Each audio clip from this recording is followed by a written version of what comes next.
तो अचानक तहसीलदार से अपने को ये आया कलेक्टर ऑफिस से सुबह सुबह उधर पहुंचने का। इसके लिए हम लोग सुबह का जो है शाम को एक मीटिंग रखा है इसके लिए सुबह हम लोग। और गवर्नमेंट प्रशासन का कहना है ये एसेंशियल में नहीं आते आप लोग। अभी अपना स्टाफ को खिलाने का एसेंशियल ही और विजिटर्स आते हैं, सब होटल के डिपेंड वाले रहता है, उनको खाने के लिए एसेंशियल नहीं है। हमारा बिजनेस है चलो ये खिलाने का, और तुम लोग फूड बंद रखो। अगर फूड बंद रखे, फूड को ऊपर लिकर लाइसेंस दिया हम लोग, अगर फूड लाइसेंस नहीं देगा तो लिकर लाइसेंस नहीं मिलता है। ये कौन सा एसेंशियल नहीं है अपना। और गवर्नमेंट का लाइसेंस भी है, जीएसटी है, वैट है, सब टैक्स है, सब भर रहे हैं हम लोग। तो गवर्नमेंट का काम है हमारा फैसिलिटी ये करने का। ये रिक्वेस्ट है आप लोग ये बात प्रशासन तक पहुंचाए। Thank you. एक बात बोलिएगा। आम्ही ती इलेक्ट्रिक इंडक्शन किंवा काय काय ते वापरत होत आहे, तर आज आम्ही कलेक्टर मॅडमनी बोलवलेलं, तर त्यांच्याकडे आम्ही सकाळी गेलेले, तर मॅडमकडून आम्हाला त्यांना मिसकम्युनिकेशन होतं की गॅसचा काहीच पुरवठा म्हणजे तुटवडा नाहीये, गॅस आहेत वगैरे, पण गॅसचा तुटवडा आहे हे आम्ही त्यांना सांगितलं की आमच्याकडे गॅस नाहीच आहे। आणि तर त्यांना सांगितलं आमचे आपके यहाँ हमारे यहाँ जो कलेक्टर ऑफिस में आज मीटिंग हुआ उसमें कोई ऐसा उनके तरफ से भी कोई उनको ही आइडिया नहीं है कि कहाँ तक चलेगा। उन्होंने भी सामने कंपनी वाले ऑनलाइन थे जो गैस एजेंसी है मेन, तो उनसे भी जो कलेक्टर ऑफिस में उनसे पूछ रहे थे कि भाई आपको कोई इंटीमेशन आया है क्या गवर्नमेंट की तरफ से, तो किसी को कुछ आइडिया नहीं है कि कितना दिन चलेगा। That is the biggest fear. अभी हमारे मेंबर लोग के अभी कैसा है कि कुछ लोग बोल रहे हैं कि अभी जो जैसे कि लाइसेंसेस का भी विहांग मात्रे ने जो बात बोला ये कैसे इंटरकनेक्टेड है, क्योंकि अगर समझो आप फूड सर्व नहीं करोगे तो कोई हमारे यहाँ के लिक्कर पीने के लिए कोई खाली लिक्कर के लिए कोई नहीं आएगा रेस्टोरेंट में, वो घर बैठ के पिएगा वो।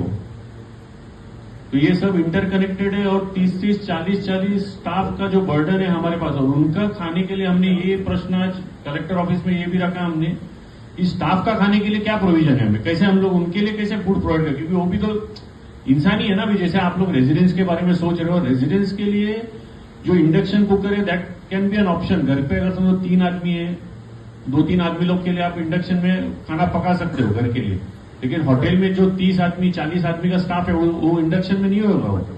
उसके लिए गैस का सप्लाई जरूरी है, और हर एक अभी 30-30, 40-40 लोग एक होटल में है, तो उनका खाने का व्यवस्था हम लोग कैसे करेंगे, ये भी प्रश्न हमने पूछा। उनके लिए भी उनके पास कोई सोल्यूशन नहीं है। उनके पास हमने जितने भी सवाल किए उनके पास कोई इसका सोल्यूशन नहीं है, और ना ही उनके पास की टाइमलाइन भी है। हमने पूछा कि भाई चलो अगर समझो ये 5-7 दिन का बात है तो हम भी हमारे स्टाफ को कन्विंस करेंगे कि भाई, वो भी उनके पास टाइमलाइन भी नहीं है उनके पास। ये सप्लाई कब नॉर्मल होगा ये उनके पास भी उसका कोई वो प्रश्न का सवाल उसका जवाब नहीं है उनके पास। तो हमने ये भी बोला कि भाई एक होटल में 30-30 स्टाफ है तो उनका खाने के लिए प्रोविजन कैसे हम लोग कैसे बुक करेंगे। अगर आप लोग गैस कंप्लीट बंद करेंगे तो वो कैसे उनका खाना कैसा बनाएंगे। माझं नाव तुषार काय सांगाल, काय परिस्थिती आहे सध्याची?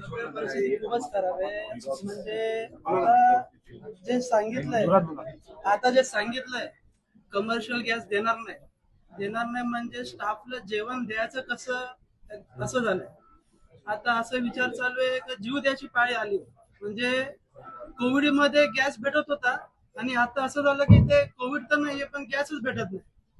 आणि आता स्टाफ असे आहे की म्हणजे ते एक तर गावावरून येतात, आता त्यांना परत पाठवायला म्हणजे परत ते येण्याचं जाम मुश्किल झालंय, असं झालंय। आणि खूपच वाईट परिस्थिती झाली। एवढंच मागणी आहे की आम्हाला काहीतरी एक निर्णय घ्यावे, म्हणजे रेसिडेन्शियल एक तरी गॅस द्यावा, कारण की आपलं स्टाफ तरी जेवण एक दुपारी एक रात्री जेवण द्यायचं आहे, असं काहीतरी एक निर्णय द्या, बस हेच विनंती आहे। काय निवेदन दिलंय का?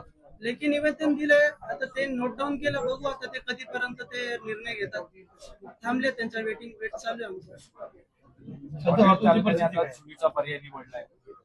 चुलीचा पर्याय म्हणजे असं झालंय का आता रेसिडेन्शियल मध्ये चुली कसं पेटवणार, यामुळे तुमच्या परिस्थिती अशी हे झालंय। म्हणजे आता एवढं धूम्रपान होईल, त्याचा पुन्हा धुली उडेल, तर वरती राहणारे ते वैतागतील।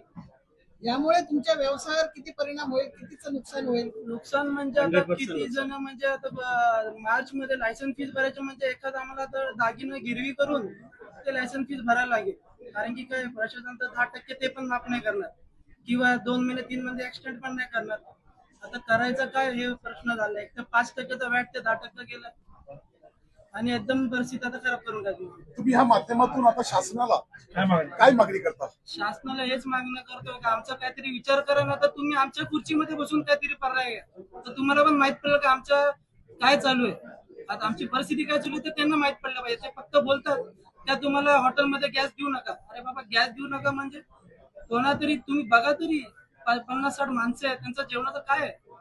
आम्हाला पण त्यांचं पण बघायला लागतं. तो सोडून जाणार, मग ते पण कशाला येणार इकडे राहायला? स्टाफच्या जेवणासाठी तुम्ही कमीत कमी किती गॅसवरती तुमचं भागवशील? कमीत कमी 1-2 सिलेंडर तरी छोटं द्यायलाच पाहिजे. कारण की बघा, सकाळी नाश्ता, चहा, जेवण, परत नाश्ता, चहा, जेवण हे आम्हाला द्यायलाच लागतं.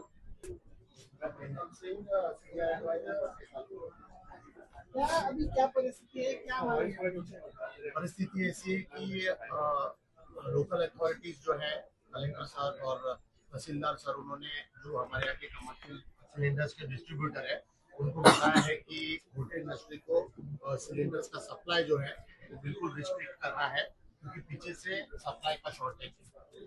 और हमने उस चीज के बारे में उन्हें हमारा निवेदन दिया है कि हमें 100% नहीं, एटलीस्ट 50% सप्लाई चालू रखें, क्योंकि हमारे यहाँ पे लोग काम करते हैं, एवरेज में 40 से 50 लोग हमारे यहाँ पे काम करते हैं। और being responsible citizen and businessman, हमने ऑलरेडी हमारे मेंबर्स को लास्ट एक हफ्ते से बोला है और वो इस चीज को फॉलो कर रहे हैं कि हम मिनिमम गैस का यूसेज करेंगे, जिसमें हमने हमारे मेन्यूज को भी शॉर्ट डाउन किया है। हमारे मेथड्स जो है कुकिंग के प्रिपरेशन जो है उसको भी हमने ऐसे इस तरह से डाइवर्सिफाई किया कि जिससे कम से कम सिलेंडर लगे। लेकिन अगर बिल्कुल सप्लाई बंद हो जाएगा तो हमारी इंडस्ट्री बिल्कुल जो है, जो कोविड परिस्थिति में बिल्कुल स्टैंड स्टिल पे आ गई थी, वैसा होगा। इसकी वजह से अपने व्यवसाय के ऊपर कितना परिणाम होगा, कितना नुकसान होगा? सर, परिणाम ऐसा है कि आप सोचिए कि 50 लोग काम करते तो सीधा सीधा 50 फैमिली एक होटल से जो है वो इफेक्ट होती है। ऐसे हमारे यहाँ पे 350 तो हमारे मेंबर्स हैं, restaurants and bars and even normal restaurant भी है। इसके अलावा जो छोटे इटरीज है जो हमारे अंडर में आते भी नहीं है, वो सबके सब फैमिलीज, यानी एक तालुका में आप पकड़ के चलिए कि 1000 से 1200 ऐसी इटरीज मल्टीप्लाई बाय 50, आप कैलकुलेशन कर सकते हैं कि उतनी फैमिली सिर्फ एक तालुका में अफेक्ट होती है। इसी तरह से पूरा महाराष्ट्र और पूरे देश में कितने होटल इंडस्ट्री के लोगों को ये अफेक्ट करेगी, आप उसका अंदाजा कैलकुलेशन करके लगा सकते हैं। अभी कितने होटल्स बंद हो गए और कितने होने वाले हैं, पगार पे कितने? सर, ये अभी ऐसा चल रहा है कि कल 5 से 7 होटल थे जो बिल्कुल ऑपरेट नहीं कर पा रहे थे। आज कहीं से उन्होंने बंदोबस्त किया, आज चालू हुए। आज कुछ ऐसे होटल्स हैं जिनके पास में कोई सिलेंडर नहीं, आज रात तक चालू रहेंगे। कल सुबह उनको मिलेगा तो वो किचन में से कुछ सर्व कर पाएंगे। तो ये कैसा है, जैसे लाइट आती जाती है वैसे सिलेंडर से किचन कभी चालू कभी बंद, वैसा वाला सीन हो गया है। अभी इंडक्शन के ऊपर कुछ आप बना रहे हैं क्या?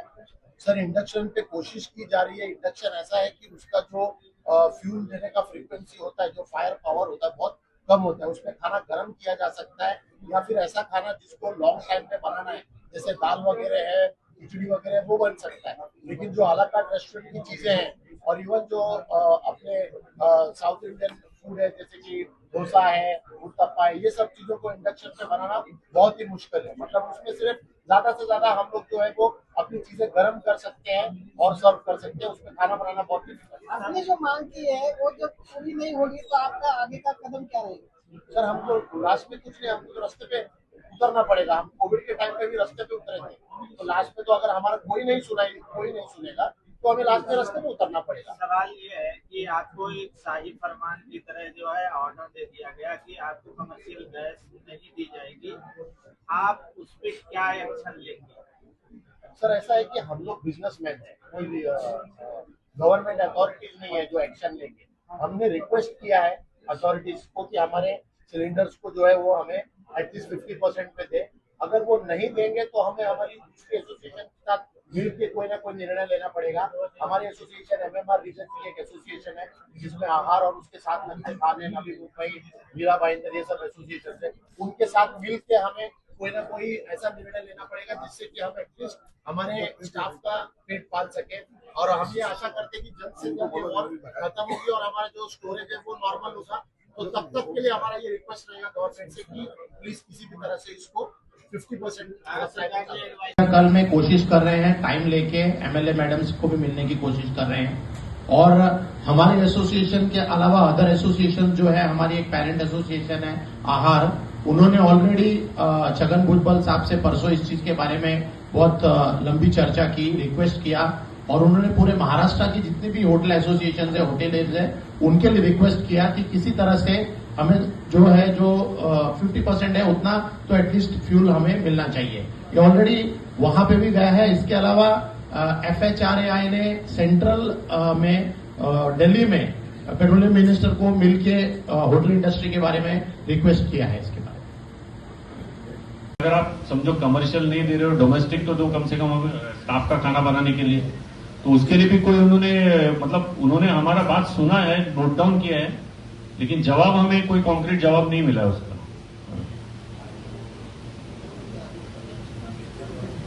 हो चुकी है अपने कंट्री में, उसकी वजह से सिर्फ महाराष्ट्र ही नहीं, सभी स्टेट्स में जितने भी एलपीजी सिलेंडर्स के यूसेज है उनको सबको कर्टेल करने की कोशिश की है सेंट्रल और स्टेट गवर्नमेंट दोनों ने ही, क्योंकि पीछे से सप्लाई ही बहुत कम आ रहा है। अब बीइंग रिस्पॉन्सिबल बिजनेसमैन साइड का बात रखने के लिए आज हमें बुलाया कलेक्टर ऑफिस में, लेकिन जब हम उनसे सवाल कर रहे थे कि भाई कितना दिन चलेगा, क्या चलेगा, तो उनको भी कोई आइडिया नहीं है ये चीज।